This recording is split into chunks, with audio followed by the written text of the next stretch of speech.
and welcome back to the Music for a Book podcast spring mixtape series. We are your hosts. I'm Britt. And I'm Hannah. And we're bringing you along for some fun remixed episodes. Yes. And this week we're going to the beach. Beach, let's go get away. Hey, what you gonna say? On Little Crescent Island with Emily Henry.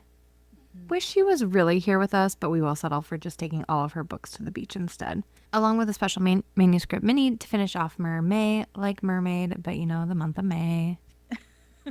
And we will be chatting, of course, about Emily Henry's newest release, Great Big Beautiful Life, and ranking all of her novels. So we are chatting openly about GBBL, which, again, BBL, every time I see it, it's fine. It's fine. But we will have spoilers, and we're also going to throw in a couple extra recommendations for beach reads, since this is our beach read episode. And then following that, we have Jana Sun joining us to talk about her journey as an indie author and her book, The Seas Between Us.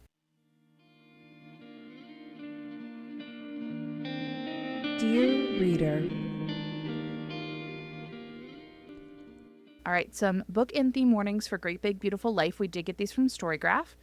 It involves grief, death of a parent, death, a car accident, a plane accident, sexual content, pregnancy, dementia, terminal illness, miscarriage. If you have any concerns, feel free to check the trigger warnings before you dive on in. Yep. So I got the synopsis right off the cover of the book. Alice Scott is an eternal optimist, still dreaming of her big writing break. Hayden Anderson is a Pulitzer Prize-winning human thundercloud. And they're both on a balmy Crescent Island for the same reason. To write the biography of a woman no one has seen in years, or at least to meet with a person who claims to be Margaret Ives.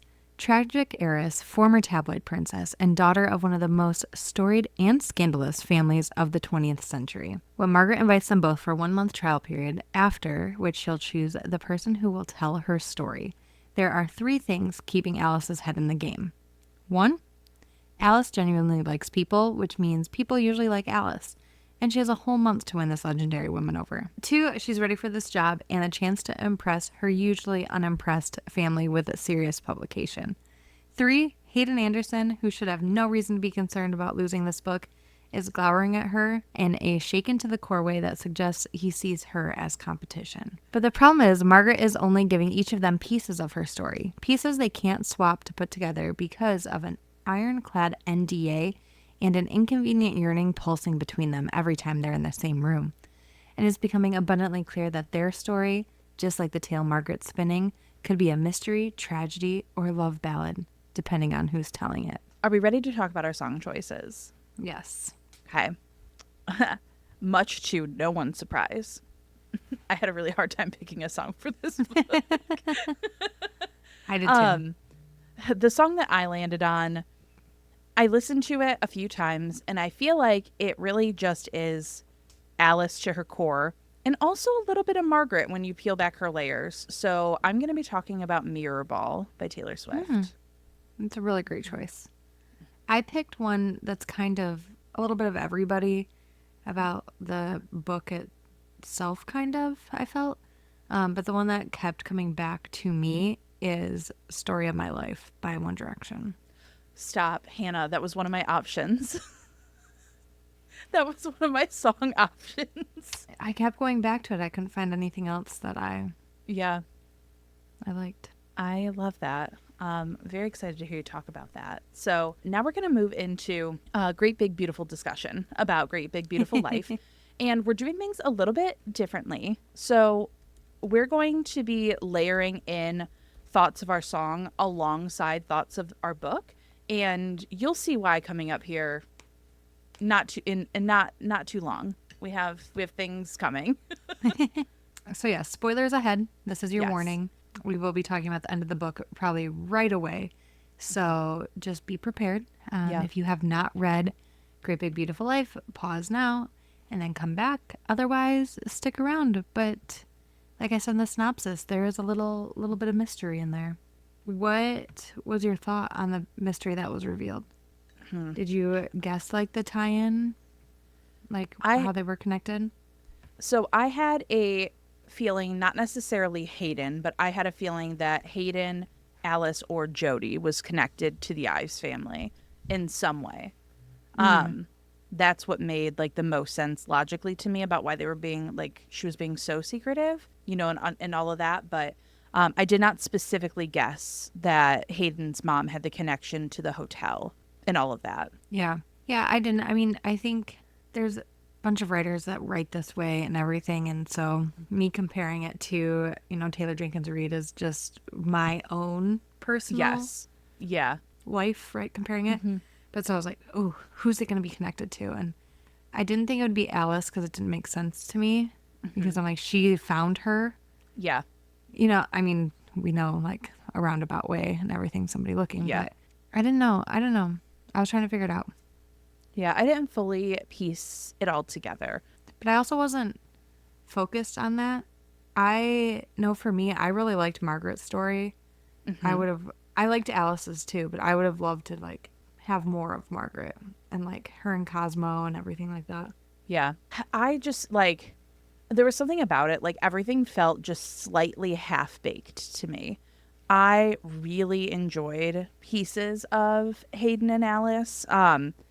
Their relationship felt very rushed and out of nowhere to me. Like all of a sudden he was like glowering and brooding, and then the next minute they're like touching each other on a beach, it felt like.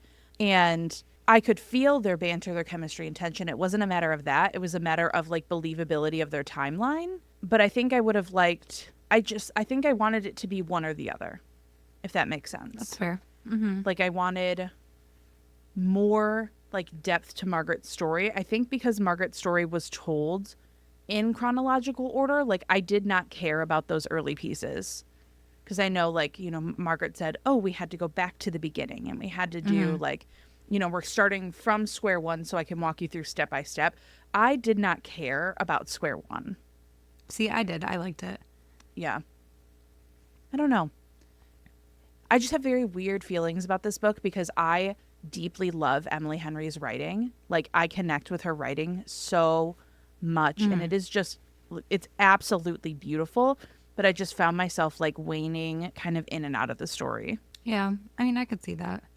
I think like one of my friends read it who like newer to Emily Henry and she absolutely loved it. Yeah. So I think like we read so much sometimes and we are so focused on different things. I don't know where I was going with that. But yeah, I get it. I feel like I didn't fly through as quickly as I would have. But I also felt that way with Funny Story though too. See, I barreled through Funny Story. Yeah. I don't know. I just like, it's very weird to genuinely love a book but also like not connect with certain parts of it because I like am just kind of sitting in the middle. Like the writing is objectively stunning. It's beautiful, but I don't know. I had a good time. I'm glad that I read it. I will continue to read Emily Henry. I think that the early comparisons to Seven Husbands I think it might have skewed a little bit of my perception going in. I read a lot of early reviews because people were getting arcs, and this is like, Emily Henry's yearly release is like an Abby Jimenez release. Like everyone's looking forward to it. And it had a lot of mixed reviews. So I think I went in with a relatively open mind. But I do think everyone's saying like, this is so TJR coded. This is so Evelyn coded. I mean, I guess in like the medium in which the story is told and like the actual like interviewing a celebrity sort of situation. But beyond that, like their stories are not inherently similar. No, I think for me, like it was just trying to find like the missing piece because like, with Seven Husbands, spoiler for Seven Husbands-ish, but like finding that connection with it. But what did you think about like the setting? Did you want to go to Georgia? Did you want to go to Little Crescent Island and go to Savannah and eat croissants and go to diners in the middle of the night? I liked the setting, but the immediate description of like the humidity, it made me be like, maybe not. Maybe not for me. But I thought the setting was really cool, that it was in such like a concentrated like remote place where like, they were the youngest people pretty much traipsing around the island, so they naturally leaned into each other. I loved the house she ended up renting and everything that went along with that. But I would like to go to Little Croissant. I would. Yes, I know. I love croissants, and they're probably so good there. Dude, it's probably unbelievable.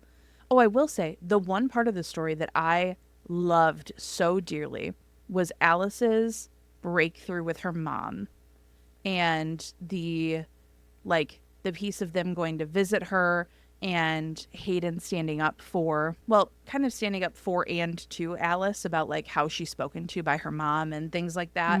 I know that it was a conflict and, you know, a point of contention for the relationship, but I really loved that piece of it. I don't know why. That was just one thing that I felt like was done like perfectly. Well, Yeah. Yeah, I feel like I'm excited for Emily Henry to write more like this because I think it'll get better and better.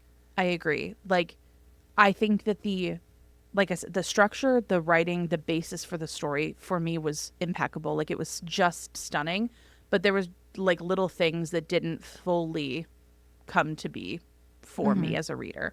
But I genuinely enjoyed it. Yeah. But looking at my song too, like the opening is just like written in these walls are the stories that I can't explain. I leave my heart open, but it stays right here empty for days. And I feel like that's like Margaret in that piece, right? Like she has all of these stories, some of these ones that she can't, like, she doesn't want to just like go out and say it, right? Because the book is set up like their story, her story. So Yeah. like the media of what is actually, but that Margaret is still like, she's open, like she wanted to invite Hayden in to see like how he was and how, if he would like her, right? Yeah. But she still like kind of was been sitting empty there without that family connection that she wanted. Yeah. Even with Mirrorball too, like, I want you to know that I'm a Mirrorball. I'll show you every version of yourself tonight. I'll get you out on the floor shimmering beautiful, and when I break, it's in a million pieces. And to me, Alice is very much Mirrorball coded. She is someone who, even though she is successful in her own right, she's amazing at what she does. I feel like the external reflection of herself is just bits and pieces of other people's expectations of her. And that's what she's trying to live by. I also think this does tie in a little bit to Margaret and the things that she did for Laura to try and protect her, to try and keep her name out of the tabloids, to try and give her a night out, you know, that ended up being one of their the worst nights of their lives. But I think that you know, that piece of it, the hush when no one is around, my dear, you'll find me on my tallest tiptoes, spinning in my highest heels, love shining just for you. Like, even when no one is watching, they're constantly thinking about what can they do to make the people around them proud, to reflect what they think other people want them to be like, especially before Margaret became a recluse, basically, over the years. Yeah. No, that song is perfect for both of them. I really liked with Mirrorball too, and thinking about Cosmo and Margaret, you know, you are not like the regulars, the masquerade revelers, drunk as they watch my shattered edges glisten. And Cosmo was a public figure. You know, he was what they deemed, what was it, like the budget Elvis, what we would call like a Wish.com Elvis now, probably. Yeah. Like he got Elvis from Temu. But she found like solace in him being like a normal, regular person. And in her world, the regulars were the people that were the tabloids, the people surrounding their family, because the Ives family was full of scandals. So it's like, that to me is Margaret talking about Cosmo, like, you are not like the regulars, those masquerade revelers, like people who are trying to get in. And as they watch my shattered edges glisten, because Margaret did take a lot on the nose of the scandals, the tabloids, and all of that. Yeah. I feel like the story of my life could be in the movie.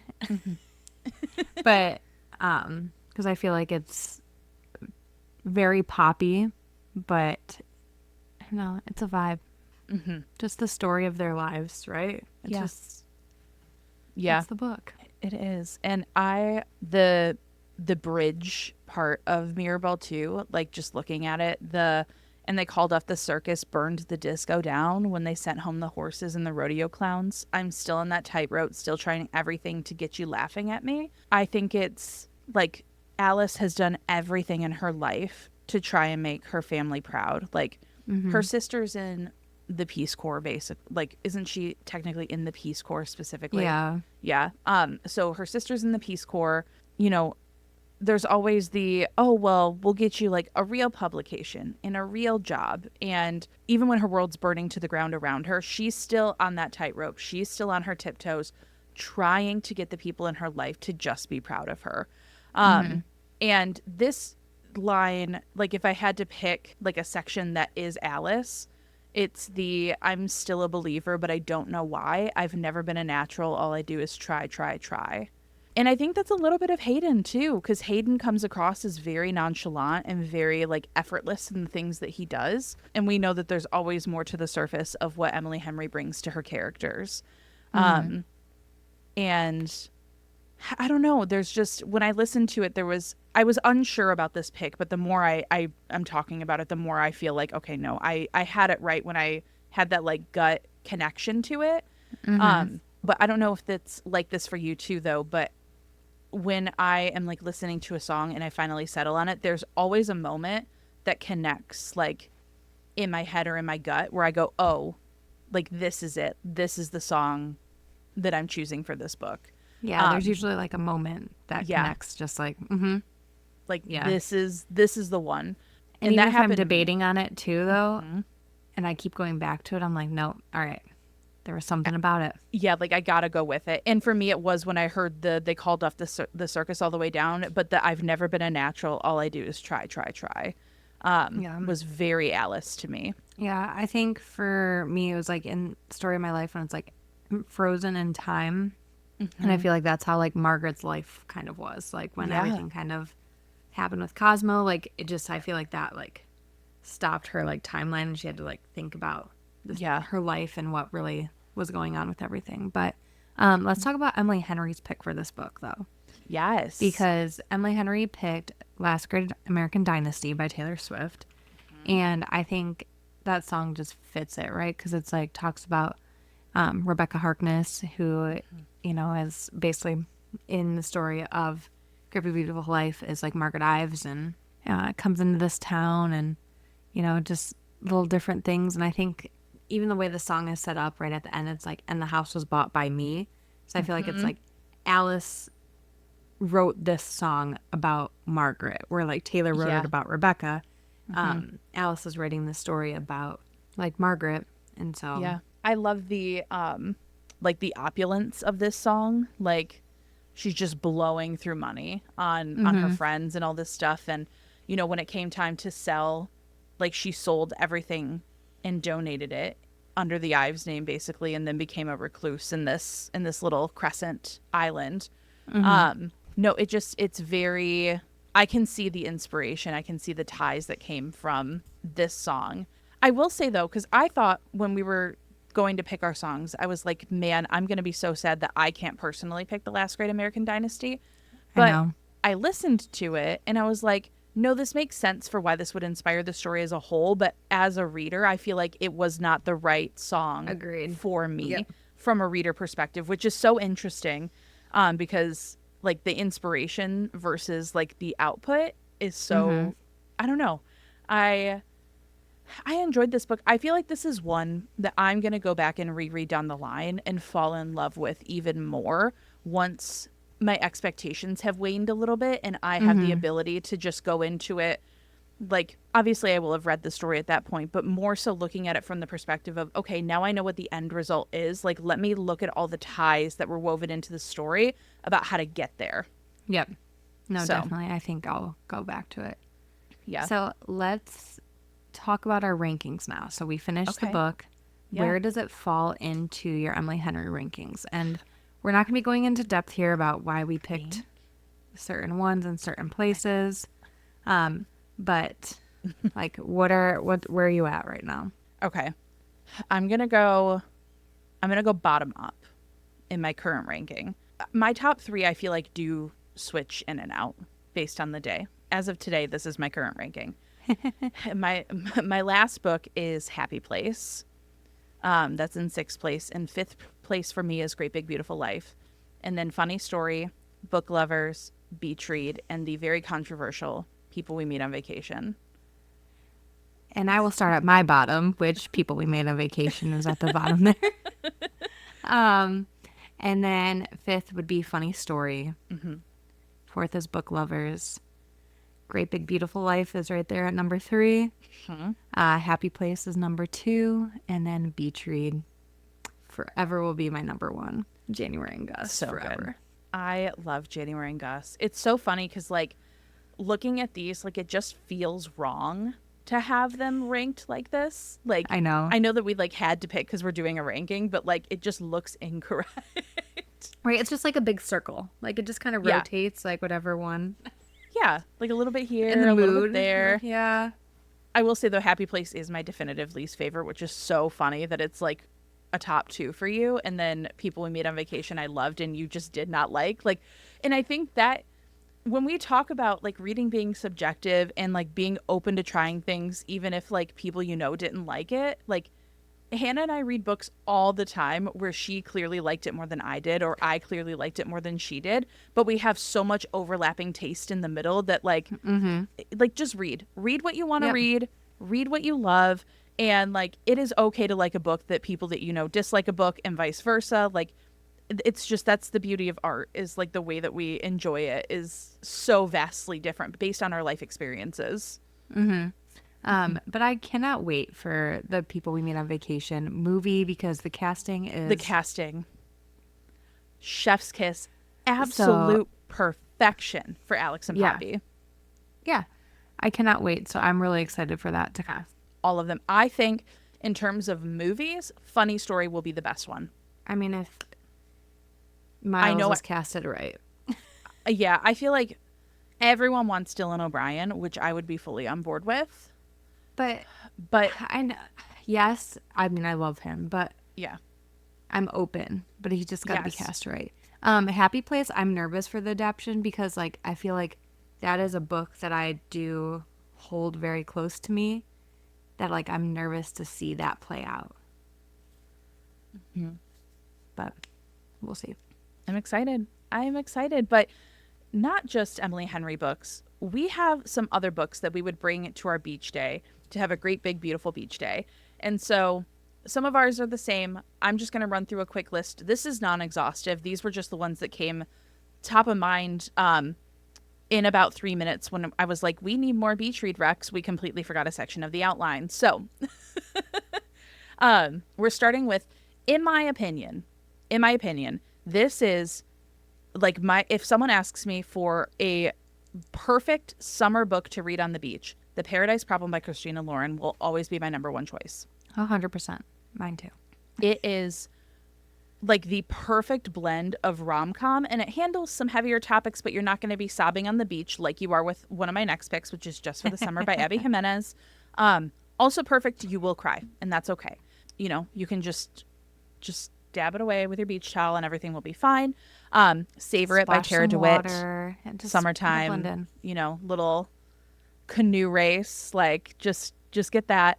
If you're looking for some fantasy, A Sea of Song and Sirens by Whit Stanfield. You want some mermaids, some naiads in your life, go ahead and grab that one. I think You with a View by Jessica Joyce is very summery. It feels very, like, bright and light. Love that book. Megan Quinn's Bridesmaid series, there's 3 books in the series. All 3 are out now. They're very funny for beach reads, especially the first one, because the first one takes place, like, on an island for vacation. And then finally, this one comes with a minor disclaimer, and this is, I am not saying this book is great. I'm saying that you will be entertained, and that is She Started It by Sean Gilbert. Yes, I agree on that one. For me, Paradise Problem, 100%. Britt recommended that one to me, and I had so much fun with it. Just for the summer as well. If you've been here, you know how I feel about that book. I'm in the middle of Sunny Side Up by Katie Serino right now, and that's kind of, it's a different vibe than I feel like what we normally read, but it's definitely a summer pool beach read for sure. I can't wait to dive into that one. The Lost Story by Meg Schaefer, I think, is just a fun, magical story on the beach to read. I would read that as well. Malibu Rising by Taylor Jenkins Reid, and Like She Started It, One Perfect Couple by Ruth Ware. Not saying it is great, but it is fun to read, and it takes place on a remote island, so what better place to read that than on a beach? Right? I will say, if you are triggered by natural disasters, don't read that while you're on a beach. Yeah. Yeah. Like we say, check your trigger warnings first on those. It's fine. So, like we said, Emily Henry is a perfect beach read author. Pick up specifically beach read, lol. And bring it to the beach this summer. But what else can you find on the beach? Mermaids. You sure can. And we're so excited to have you guys listen to our little manuscript mini with Jana Sun, the author of the cozy mermaid book, The Seas Between Us. And welcome to our manuscript mini portion of the episode where we get to chat with indie authors. And today we get to chat with Jana about her work. Welcome to the podcast, Jana. Hi, Jana. Hi. Thank you guys so much for having me. I'm so excited to be here. We are so excited to have you. Do you want to do like a little introduction of yourself? Yeah, of course. So my name is Jana Sun. I write urban fantasy. I do cozy. I do magical, whimsical. I really love incorporating like magic in the real world. So that's definitely my vibe. My books are, like I said, they're super cozy. So when you need that like warm hug of a book, I got you covered. Love that.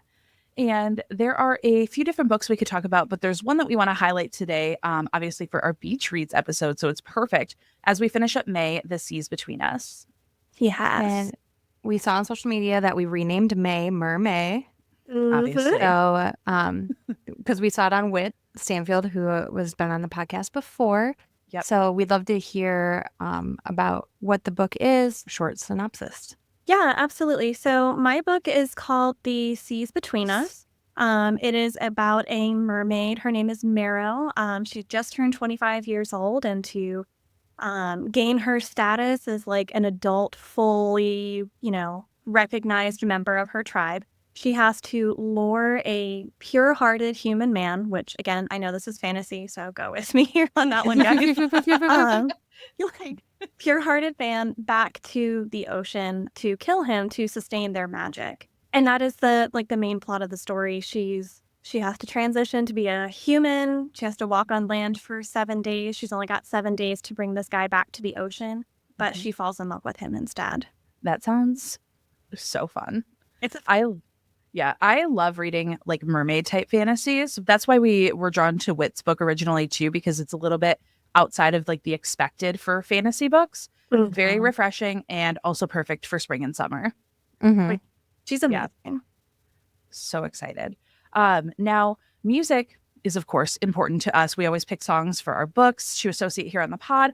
So we would love to hear what song you associate with your book. If you have a playlist for it, what the vibes are, anything like that. So this is kind of funny. I actually listen to the same song on repeat for everything that I write, which it doesn't necessarily like fit the vibe of the book, but I listen to a song called Magic Shop by BTS. I'm a huge BTS fan. I love BTS. Something about the way that song hits when I'm writing, I listen to that on repeat, which I know is like slightly crazy, but we listen to songs on repeat constantly. So I don't even want to know how many times I've listened to that. But it's like I hear it, and like the first like 15-20 seconds, I'm like, it like calms my brain. And then by the time one of the rappers starts rapping in the song, I'm like, okay, I'm in it, I'm gone, and I crush out a book. I love that. For like the inspiration behind the book, there is a song. It's just called like Mermaid Song or something. It's just like an instrumental piece that I really love listening to. I listen to just like ocean waves too. I live in Virginia Beach, so I'm close to the beach. And I would just go down to the beach and just kind of listen and like enjoy, like just listening to the ocean and imagining like Marrow's world like under the waves. Yeah, I love that.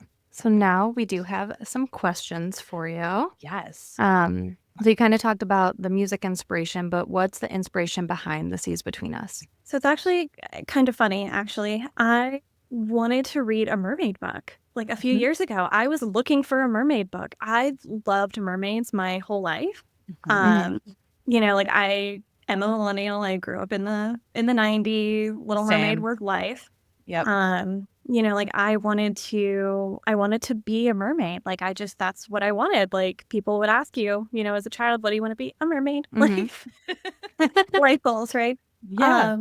But like as an adult, you know, I was devouring books during COVID, right? Like as so many of us were. And I was like, wow, there's just really no mermaid books. But I was deep into writing a trilogy at the time, and I did not have the bandwidth to write anything else. Yeah. And then I burnt myself out writing that trilogy. Full disclosure, it is my whole heart. I love it dearly. But my insane self decided that I was going to release all 3 books within 12 weeks. I'm sorry? Yeah. Yeah, no, I'm insane. I claim it. I claim it. I mean, no, like that's insanity, but also like incredible, like that you were Yeah. able to manage that. It was, I don't recommend it for any authors out there making. It was, I mean, it was a wild ride, but I was not expecting like how draining that was going to be. Yeah. Because I mean, I had the books written, you know, like they were written, they were good, they were ready to go. But yeah, that was a wild 3 months. And then I did it over the holidays because, of course, like I said, crazy. So I started in November, and then by the end of January, the entire series was out. Wow. And then after that, I was like, I feel just drained. I need like happy. I need chill. I was watching the new Little Mermaid remake with my boy.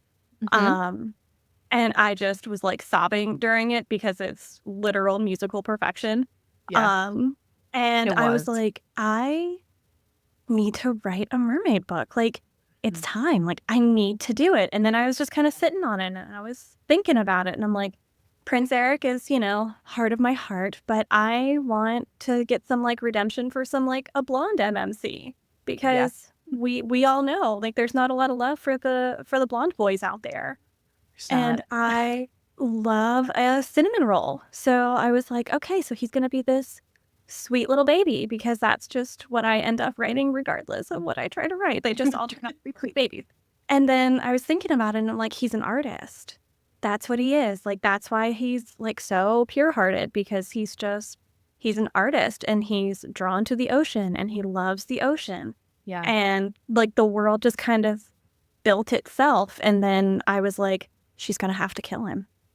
That's what the problem is. He That's the must problem. die. He must die, right? Like, obviously. Yeah, of course.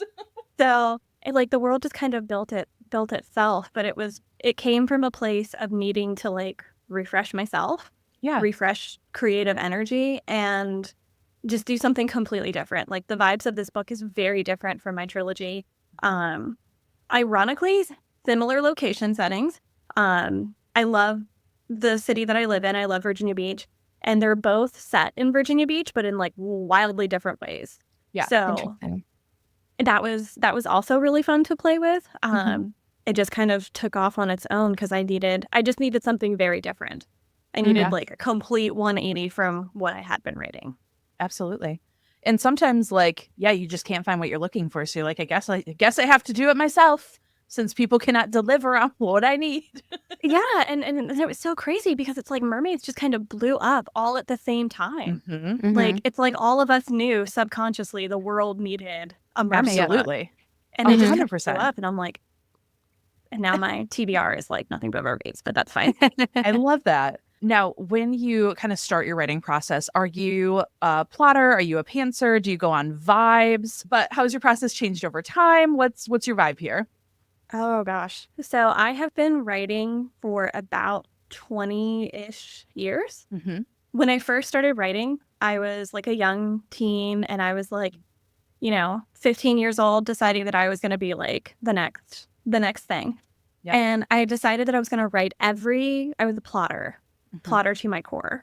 Yeah. And it was, I'm going to write every single chapter, every single scene, every single moment is going to be written out. And then I just write all of that and it'll be a book. And it was soul crushing because I did not like commit to that because I had written myself into a corner essentially. Like the story tried to grow, it tried to breathe, and I just like stamped it down and I'm like, absolutely not. Yeah. So then I was like, fine, this whole plotting thing doesn't work. So I'm just going to pants it and I'm going to go off the vibes and I'm going to see what happens. And I wrote yet another book that will never see the light of day. Before I started publishing, I've got 5 books that are just like in the depths of the save drives that will never see the light of day. And this one was full pants. And I was like, okay. I read it back and I'm like, I have no idea what the hell this whole book is about. I don't know where I was going with this. Yeah. This is like a plot hole that could have like swallowed a city, like wild. So then I tried again and I was like, I'll just, a sort of plot. And Yeah. then I wrote a story and I was like, okay, this is getting better. It's still not what I want to like. It's still not the brand that I want to build for myself. It's still not the kind of story that I want to write. Yeah. So I scrapped it and I wrote another one. And I was like, okay, this outline works for me. And what I do is it's a combination of like plotting and pantsing. Yeah. I build out a plot line based off of like an 80,000 word goal and divide it up into 4 sections, like my intro, the action, the response, and like the ending, essentially. And then I set points for myself throughout this. Like I set the whole plot in motion for these things. I'm like, okay, I've got 20,000 words to set this world up. At the 20K mark, the big thing is going to happen. That's really going to set this story sailing forward. And then I do that for the midpoint, the 3/4 point, and then the ending, along with like various checkpoints, like 3 checkpoints in the middle of each of those sections. And it's just a blip. This is what's going to happen. This is what's going to happen. This is what's going to happen. But I have those guide rails that tell me I have this many words to build this story. Yeah. I'm writing to this point. I'm writing to this next point. And it gives me enough of a roadmap that I don't get lost in my head. And I don't throw everything in like the kitchen sink. But it gives me enough freedom to write the story organically the way that it wants to go. Totally. Without like writing myself into a corner. It took me probably 15 years of writing to figure out that process. But now that I can sit down, I can plot a book, and I'm like, I feel comfortable with this. I know I can write it. So kind of both, but yeah, definitely more plotty. Totally. I like that. It's been fun to like talk to all the different authors because I feel like every author is so different in the way that they write things, which makes sense, but it's interesting because everybody has their own unique way to do it. I've got some friends that are pantsers, and I'm like, I am in awe of you and terrified of you. Like, it's amazing and scary and all. I am a reader, a lifelong reader. But I think if I was to write a book, the way that you just described it, Jana, would be like how I would need to do it. Like just having like a wider frame, but also like letting yourself kind of be free in between. But I feel like I would need those checkpoints and those moments because I would just get lost. Yeah. Sometimes like a scene will come to me, like you were saying, Britt, and I'm like, oh, that's a really good idea. And I'll just like kind of figure out in my head where it should be within my outline, and I'll leave myself a note. I'm like, yo, they need to do this right here. Like, figure it out. Yeah. And then like throw it in. But anytime that I've tried to, because I've tried that too when I was in my pantsing insanity era. Like I was like, I'm just going to write this scene and then I'll just, throw them together. And then I was like, girl, this is not the beautiful chaos you think it is. So what's been the most challenging part of writing so far for you? The writing itself is usually not hard. Like it is my creative outlet. I have a day job that I work full time, and I'm married and I have 2 littles, and so life is wild, and I need that like creative outlet so I don't lose my mind, what's left of it anyway. 'Cause again, I have 2 boys, so wild. Crazy. It's a little wild. But I typically write after they go to sleep. So I have an hour every night where I sit down and I write. The hardest part is, like I said, it's not the writing itself. It's the everything that comes afterwards. Yeah. For me, it's the marketing. That is the hardest part of being an author. It's not just creating something, but then hi, here it is. Hi, here it is. Here, look at this. Look at this. Look at this. Feeling like you're constantly on all the time. Yeah, that's fair. But on the flip side, what's been the most rewarding for you? Seeing my name on the book. Yeah. Being a writer has been my lifelong dream, my lifelong goal. And when I finally was I'm going to do it. I'm going to stop dreaming about it. I'm going to stop saying I'm going to do it. I'm just going to do it. The first time that I got a copy of my book with my name on it, I sobbed. Like, my husband took videos of me. Like, he took me out to dinner, and we had the book, and I opened it at dinner, and I'm just sobbing because I'm like, that's why I do this. Like, dream fulfilled. Check that off the list. Now I'm just gonna keep on going because this is truly what I feel like I was put on this earth for, was to write and to create. So I'm never gonna stop. I'm not gonna stop until like I physically can't do it anymore. Yeah, love that. Going back a little bit into The Seas Between Us, I know we talked about some cozy vibes, some magical vibes. What can readers expect in terms of tropes or like just a general vibe check? I said vibe about 18 times in the last 30 seconds. Vibe is probably one of my favorite words in the entire world, so you're good. Perfect. The Seas Between Us, like you said, it's cozy, it's sweet and spicy. This is my first book that there is spice in. So this was kind of a new learning experience for me too, because I had never like written spice before, and I took it to some of my author friends, and I'm like, oh God, please tell me this is not terrible. Like, before I put this out in the world. So it's sweet and spicy. You're gonna get the biggest cinnamon roll MMC of your life. Sweet baby Owen will restore your faith in humanity and then also wreck it at the same time because he is just the sweetest boy. You get some fin action. I will let you guys figure that one out. I did say I'm writing spicy. So you get some spicy on land and in the sea. One bed, because it is my favorite trope probably of all time. Such a good one. Oh my God, it's so good. Like, it's so good. Yeah. She falls first. That's another one that I love. Like, I love watching male characters just fall over themselves. They need that. I am on I need a petition to make more male characters more pathetic and more down bad. I want more. I need them to be so pathetic. I need the yearning to be at a level 11. Like, that's just something I aspire to read more of. You might love Cease then, because Owen is he is the sweetest, most pathetic boy. Like, he's just like, you want me to make you cookies? Obsessed. You know, Marrow's never had cookies before. Like, this is her first time on land. She's like, sure. Side note, what's a cookie? But yes. Like, I love that. You know, like, yeah, like it's very cozy. It's magical. It's about a girl finding herself and learning to find her own voice, because instead of just following what her tribe is telling her to do, like, she's got a hell of a choice to make. Her people are this boy that she's fallen so in love with, and what sacrifice is going to look like. Yeah. So it does have a happily ever after. I will tell you that. Happily ever after. You may cry a little bit, but it'll be okay in the end, I promise.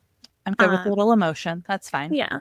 Like, minus like the death thing that I've mentioned, it's actually really, really cozy and sweet. Perfect. Well, like, it needed some stakes. You know, we had to have a little. Yeah, have some stakes. Like a little something in there. A little something.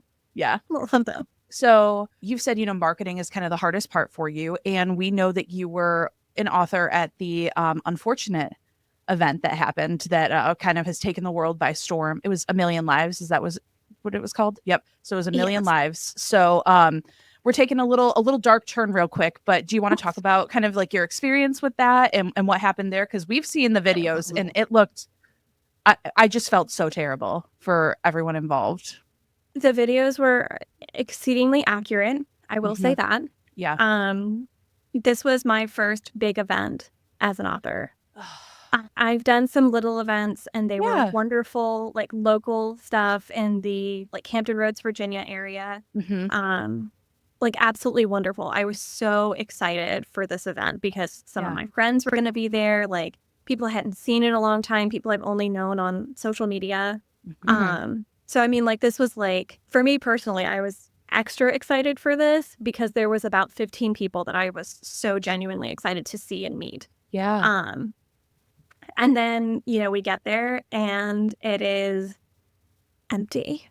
Like, there's no signage, there's no badges, there's no sign-in. Like, we had no idea where to even go. like we got there and, I'm pulling up to the loading dock and I'm like, hey, I'm here for the book event. And the security guard, like he looked slightly flustered. And like, I understand now why he was flustered Yeah. because he had been giving directions to authors like all day because nobody knew where to go.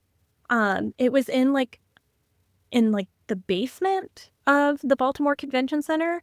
So it was like this blank concrete space.